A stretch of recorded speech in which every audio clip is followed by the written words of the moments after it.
Gross in what aspect?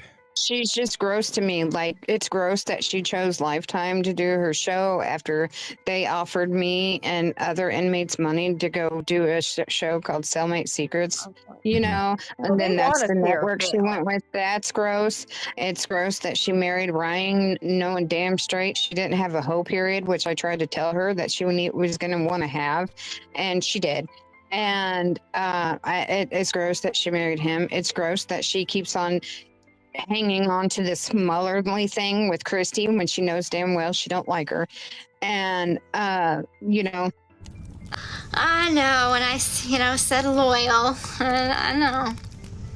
I'm a loyal friend. Just because I wasn't loyal to my marriage doesn't make me not loyal. I think you can ask any of my friends.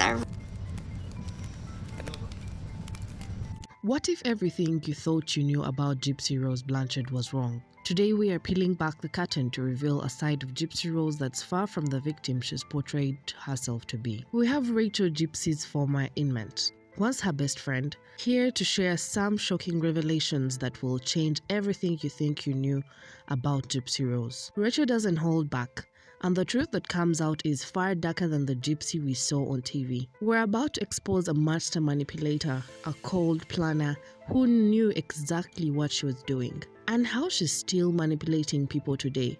Let's get right into it. Rachel didn't come onto the live chat to mince words. She was ready to spill the truth. As a former inmate and a friend who once deeply cared about Gypsy, Rachel was in perfect position to know the real Gypsy Rose Blanchard. And what she's had to say wasn't flattering. It was a direct attack on Gypsy's manipulative, cunning nature. Let me tell you, Rachel's began, her voice steady but tinged with frustration. People don't realize just how dark Gypsy is. She's not some innocent victim anymore. She knows exactly what she's doing. And she's been doing it from the start. Rachel made it clear that Gypsy's behavior wasn't just a phase or a response to trauma. No, this was deliberate, calculated manipulation. And Gypsy knew how to use everyone around her, from her ex-boyfriend Ryan Anderson to her current partner Ken Acker, even extending her manipulation to her own family. Rachel dived right into Gypsy's relationships, revealing how she used and manipulated Ryan Anderson and Ken Acker in ways that showed her need for absolute control. Ryan was always isolated, Rachel explained, her tone emphasizing how easy it was for Gypsy to manipulate him. He didn't try to get to know anyone else, no friends, no family, he just wanted Gypsy. And that's how she liked it. It made it easy for her to control him because he had no one else to lean on. That's exactly what Gypsy wanted. It would be mean to Ryan just to get him in an uproar. She told me. Yeah, we watched her do that on her manipulation. TV She show. admitted that. No, She I mean, admitted like, she even on the tried it. phone, he was. Yeah, no, I believe that because Yeah. in the prison confessions, she's like, Oh. I had a dream about Ken, Oh, I think I saw and a I clip on that. called him. Yeah, like she emotionally. She Oh, told yeah, me it's that Ryan. if Ryan wants Yeah. her to stop talking to Ken, then he needs to man up. Wow. With Ken, however, things were different. Ken wanted to get to know Gypsy's family and friends. He made an effort to connect with the people around her, Rachel, her parents, even others in Gypsy's life. But this wasn't something Gypsy appreciated. You know what? Rachel continued, her voice carrying an edge of disbelief. Ken actually made an effort. Unlike Ryan, he tried to be part of her life beyond just her.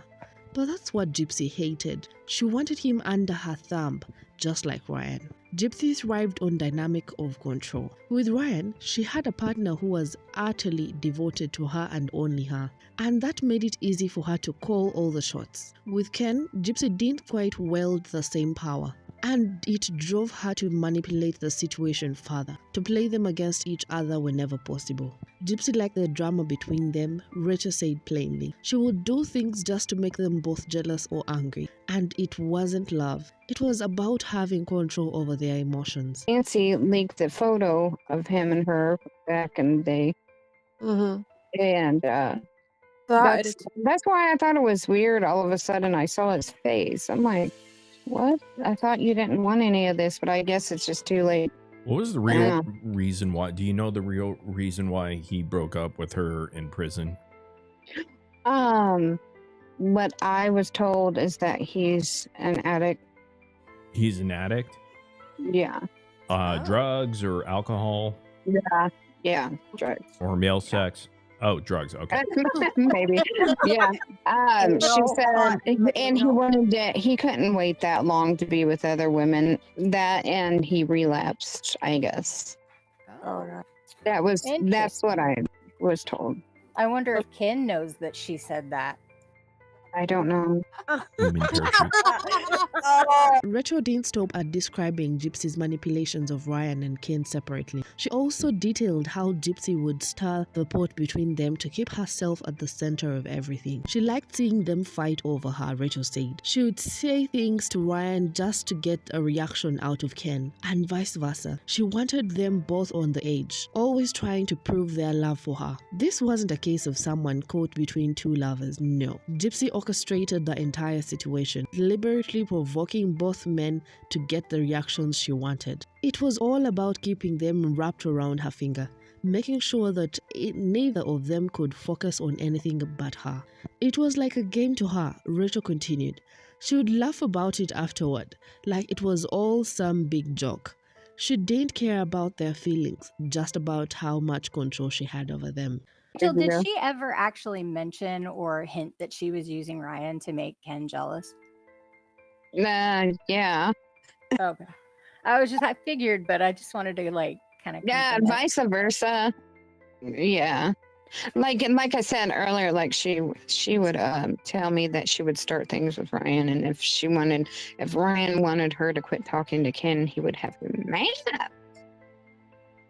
Rachel also shared more about how Gypsy used her relationship with Christy to her advantage, even when she had no genuine affection for her stepmother. Gypsy knew that people loved seeing her with Christy, Rachel said bluntly.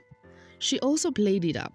She acted like Christy was her savior, like she was this great mother figure. But in private, Gypsy told me she didn't care about her at all.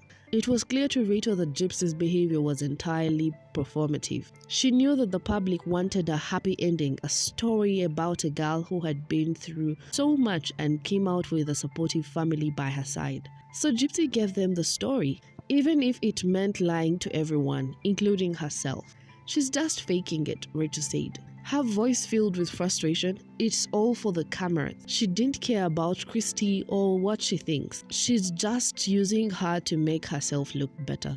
Perhaps one of the most damning parts of Rachel's revelation was how disgusting she was with Gypsy's behavior after getting out of prison. For Rachel, Gypsy's manipulation hadn't stopped.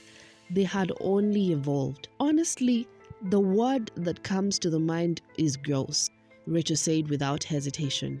Everything she's done since getting out, marrying Ryan, doing Lifetime show, pretending to be someone she's not, it's all just gross. See, coming out of prison now and how she's acted since, whatever you know. Like, My number one word for this is gross. Gross in what aspect? She's just gross to me. Like, it's gross that she chose Lifetime to do her show after they offered me and other inmates money to go do a show called Cellmate Secrets, and then that's the network she went with. That's gross. It's gross that she married Ryan knowing damn straight she didn't have a hoe period, which I tried to tell her that she was going to want to have, and she did. And it's gross that she married him. It's gross that she keeps on hanging on to this motherly thing with Christy when she knows damn well she don't like her. And Rachel talked about how Gypsy had married Ryan despite having no real feelings for him. It wasn't about love or building a future together. It was about the image, the fairy tale that Gypsy wanted to sell to the public. She didn't love Ryan, Rachel said flatly. She married him because it looked good, because she wanted people to think she had this fairy tale ending, that she had found someone who loved her and was willing to be with her despite everything. But it's all a lie. Because me and Macklin and Gypsy told me and Macklin the same thing, and then Macklin and I had a conversation about it, that we think that Gypsy married him, one, for fairy tale. He showed up. Yeah. And I really, truly believe that before she got out... And it didn't stop there. Rachel also brought up Gypsy's decision to participate in the Lifetime show, a move that Rachel found exceptionally hypocritical. Lifetime offered me and other inmates money to do a show called Cellmate Secrets, and I said no, Rachel explained. But Gypsy, she went. She's out here trying to profit off her past, even though she knows it's not the whole truth. It's just another way for her to keep lying to everyone. Another shocking revelation was about how Gypsy's fake pregnancy, a tactic that Rachel described as yet another manipulative move. It's gross that she's faking a pregnancy, Rachel said, her voice filled with disgust. She knows damn well she's not pregnant, but she's saying it anyway, just to keep people interested, to keep herself in the spotlight. Rachel was clear. Gypsy's lies weren't just about covering up the truth anymore. They were about creating new, more elaborate deceptions to keep herself relevant. And the worst part was that she didn't care who got hurt in the process. She's just using it as another story, Rachel added. Another way to get people talking about her. It's never about the truth, it's about the attention. Throughout the live, Rachel made one thing clear. Gypsy Rose Blanchard is no longer a victim. She's a manipulator, someone who knows exactly what she's doing and has no problem using the people around her to get what she wants. She plays the victim card really well, Rachel admitted, but she's not a victim anymore. She's the one causing pain now. She's the one manipulating everyone around her, and people need to see that. Rachel's account painted a picture of Gypsy as a master manipulator, someone who had learned from years of abuse how to control the narrative and was now using those same tactics on the people closest to her. It wasn't about survival anymore, it was about the power. She knows how to make people feel sorry for her, Rachel said. She knows how to twist things to make herself look like the innocent one. But the truth is, she's the one doing the damage now, and she doesn't care who she hurts along the way. Rachel's revelations are shocking, but they paint a very different picture of Gypsy Rose Blanchard than the one we've been shown. This isn't a story about a girl who was saved from her abusive mother. It's a story about a girl who learned how to manipulate, lie, and control everyone around her, and who's still doing it to this day. The truth about Gypsy Rose isn't pretty. It's dark, twisted, and filled with deception. And as Rachel made clear, the Gypsy we think we know is just another one of her lies. What do you think about these revelations? Has your perception of Gypsy changed? Let us know in the comments below.